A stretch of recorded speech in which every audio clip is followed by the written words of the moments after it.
Howdy, howdy. I'm Temur, or Tamor, Senior Game Designer at Firaxis. I work on a lot of the post-launch updates for Civilization VII, like new resources, natural wonders, balance changes, and lately, maps. I'm here to walk you through the highlights of what's coming with the next Civ 7 update, 1.2.5. Let's dive into it. Starting off, let's chat about something near and dear to every Civ player's hearts: maps. If you've been frustrated by blocky maps, straight coastlines, and too much predictability, you're going to like these changes. We're introducing Continents and Islands and Pangaea and Islands, two new map types that are new takes on our classic Continents Plus and Pangaea Plus map types. These new maps use an entirely new generation technique that creates more natural coastlines and landmass shapes, and removes predictable vertical island chains between continents. If you want to hear all the fun, nitty-gritty tech details, check out our latest From the Devs article. And for those of you that like our old map types, especially our multiplayer players that rely on a more balanced experience, no worries, those maps are still there for you to enjoy. We're starting with just these two new map types, but this new technique gives us a much stronger foundation for our maps moving forward, built with customization, expansion, and modding in mind. So, look forward to more maps in the future with more settings available to you. We've made some big UI/UX improvements to some of Civ 7's most important decision points, starting with the production menu. Instead of confusing predictive yields that often pushed you to just pick the biggest number, the menu now shows clearer, more reliable information, like base yields, warehouse impact, and highest available adjacencies. And to building tooltips, we've added icons, tags, clearer styling, and formatting like bulleted lists and warehouse counts. Next, building placement. The goal here was to make the moment of deciding where to put a building clearer, with the UI showing exactly what's changing on a tile when you hover over it. You'll notice new arrows showing yield gains and yield losses, featured tiles with strong yield offerings, and a clearer building slot icon. The side panel now updates in real time with settlement changes or overbuilding effects, and if you're the type who likes a full breakdown, there's an expanded view with all the before and after numbers. We won't tell you the best tile to pick, that's still up to you, but the UI should take a lot of the guesswork out. And finally, growth events. These now share the same look and feel as building placement, so things feel consistent. When your settlement grows, the panel clearly lays out your options, like adding an improvement or a specialist, and gives you the same kind of real-time previews and breakdowns. Specialists are also easier to track now, with clear indicators on how many you can place so you know when you're underusing or maxed out. If you want to dive even deeper into the changes, check out our From the Devs article on UI. Civ has gone through a lot of rapid changes lately. New content, campaign options like continuity, bug fixes, and plenty of tweaks. With 1.2.5, we're kicking off step 1 of a broader game-wide balance pass. The goal here is to strengthen the foundation of Civ's core loop.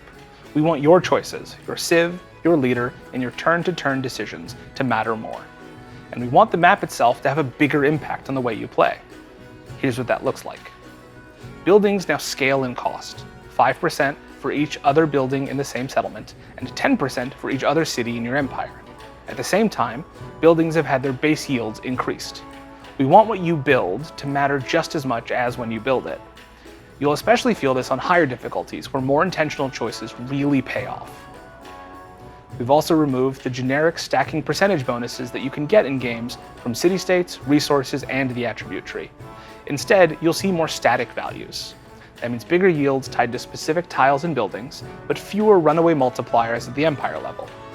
Players who are stacking these bonuses to blow past the AI in modern age may notice that the AI feels a lot more competitive now.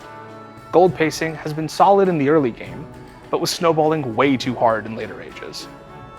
To rein it in, unit maintenance costs now ramp up more in exploration and modern, town-based gold has been slightly reduced, and gold and silver, the resources, have been redesigned. We've also updated all unit maintenance costs across all ages, which means that maintaining a larger army is now a conscious financial decision. Alongside these, we've also tuned leader attributes, town yields, resources, social policies across antiquity, exploration, and modern. This is only step 1 of a larger balance pass. We'll keep working on other yield economies and Civ and leader tuning in future updates, and your feedback will be key to shaping where we go next. So, let us know what you think. Speaking of Civ and leader tuning, your favorite French general and statesman Napoleon has gotten an overhaul. We revisited both Emperor and Revolutionary personas for Napoleon and gave them a big boost. For Napoleon Emperor, we felt that his old continental system sanction just didn't land the way we wanted, and so we've reworked him to give him more options and bigger rewards for playing with sanctions. If you liked using diplomacy as a weapon, Napoleon is going to feel a lot more impactful. For Napoleon Revolutionary, the core kit of fast armies and culture from combat is still there, but we've given him some extra punch. He now earns even more culture from battles, and gets a special boost the first time someone declares war on him each age. We're really excited to see how these changes shake up his playstyle. Full details will be in the update notes. If you don't have Napoleon yet, remember you can grab Napoleon Emperor for free just by making a 2K account. And if you've linked both Civ 6 and Civ 7, you'll also get Napoleon Revolutionary at no extra cost. Try them out! We've taken a fresh look at city-states and added 2 new types across all ages, Expansionist and Diplomatic. Each comes with a full set of suzerain bonuses and a new unique improvement for each age. Expansionist city-states focus on food and growth, with benefits for both tall and wide strategies. Meanwhile, Diplomatic city-states emphasize happiness and our diplomatic gameplay. We've also reworked existing city-state bonuses as part of that balance pass that I mentioned earlier. Previously, stacking multiple city-states often meant chasing quantity over quality, but with 1.2.5, bonuses stack by city-state type, and most percentage-based and free tech and civic bonuses have been replaced with more meaningful, flat effects.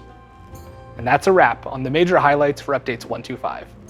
But as always, there's plenty more detail waiting in the update notes. Whether you've shared your thoughts on Reddit, Discord, Steam, or right here in the comment section, we want to thank you for all of your feedback. That's all for now, Civ fans. Have fun building your empires and conquering history. We'll see you next time.